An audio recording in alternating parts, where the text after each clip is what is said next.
আপনি কাউকে এখান থেকে এসে আপনি গ্রেফতার করতে পারবেন না, বাড়ি দাঁড়িয়ে থাকবেন। বাড়ি থেকে মাঝরাতে ঢুকে আপনি লোককে গ্রেফতার করে নিয়ে যাচ্ছেন, এটা চলবে না। এটা ব্যক্তির মর্যাদা ক্ষুণ্ণ করা, ব্যক্তির অধিকার ক্ষুণ্ণ করা। ফলে রাষ্ট্র এমন কোন আইন কিংবা এমন কোন নীতি প্রণয়ন করতে পারবে না যাতে ব্যক্তির অধিকার এবং ব্যক্তির মর্যাদা ক্ষুণ্ণ হয়। এটা এক নম্বর। এই ধরনের রাষ্ট্র আমরা চাই। দেখেন, একটা কথার মধ্যে দিয়ে আমরা অনেক কিছু কভার করে ফেলছি। এগুলো সহজ করে বুঝতে হবে, সহজ করে জনগণকে বুঝাতে হবে। এরকম একটা রাষ্ট্র আমরা চাই। 2 নম্বর আমরা কি চাই? 2 নম্বর আমরা চাই প্রাণ, প্রকৃতি, পরিবেশ এবং সাংস্কৃতিক বৈচিত্র্য। আবার বলি, প্রাণ, প্রকৃতি, পরিবেশ এবং সাংস্কৃতিক বৈচিত্র্য নষ্ট হয়, ধ্বংস হয়, এরকম কোন আইন কিংবা নীতি রাষ্ট্র প্রণয়ন করতে পারবে না। রাষ্ট্র এমন কোন আইন করতে পারবে না যাতে আমার জমিতে বিষ ব্যবহার হয়।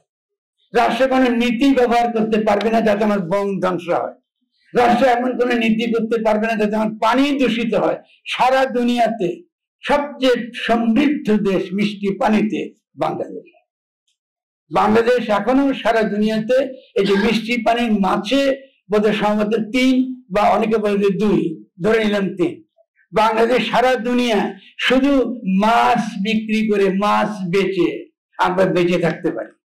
খালি মাছ বিক্রি করে বেঁচে থাকার সম্ভাবনা আছে।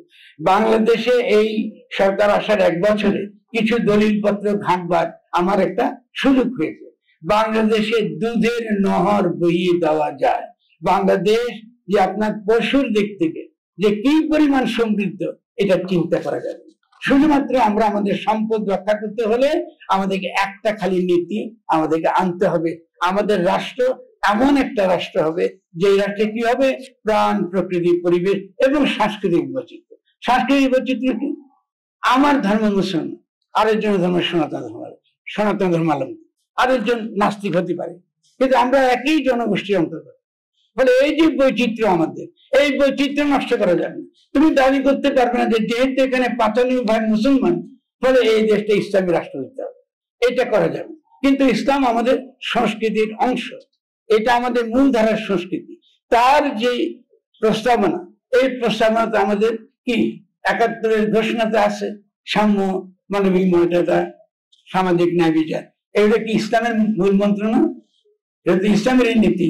তো আমরা তো অলরেডি একটা ইসলামী রাষ্ট্র ঘোষণার কি দিয়ে দিয়েছি তো 71 সালে। এটা ইসলামী রাষ্ট্রতে হবে।